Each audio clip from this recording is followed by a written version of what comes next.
I was in Estonia. We were speaking at a missions conference. And I was staying at this farmhouse. It was like a bed and breakfast inn. There was hundreds and hundreds of people. And I mean, the most on-fire church. It was absolutely phenomenal. And you know, when you're speaking at a conference, it's nice for you to get up and go to other sessions besides your own and listen to other people speak. So I got up early, I got showered, got dressed, got ready to go, and the Lord said, "Stay." He said, "You have an appointment with me." So I waited, and I told my friend, I said, "The Lord told me I have to stay here." And the Lord came into that room, stood at my right hand, told me, "Take pen and paper." For over an hour, He dictated to me. He said, "I want you to write the pattern of a city." And I've got it in my notes even today, where He told me there are 7 institutions. A city, there are 7 problems that He once dealt with. There are 7, and He just went through all these things. I remember He talking about one of the 7 needs of the city is a widow. He said there are 7 types of widows.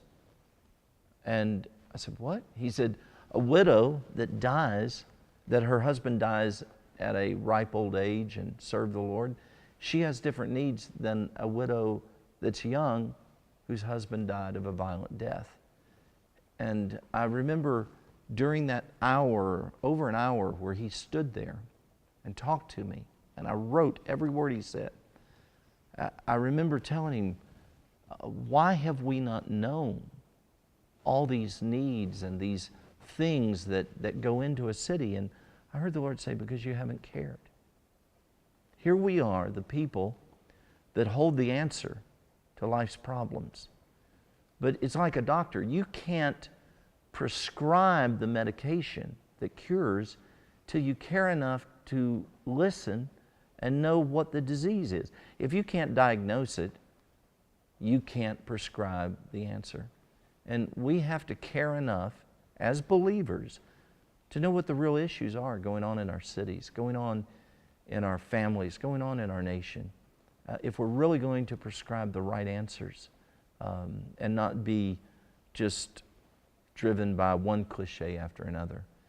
And all that material now, as we begin to teach it, it's opening up phenomenal power from heaven to begin to see change. The Lord told me, He said, "I brought you to this place because I could reach you here with these thoughts." I said, "What?" He said, "This is the land of great thinking."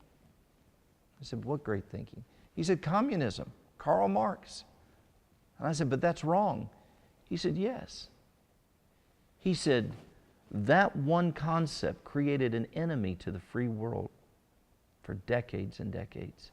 And I heard the Lord say, what would one pure concept from heaven do to this planet? So my hope is that we have pure concepts from heaven that we can release into a generation that can bring change.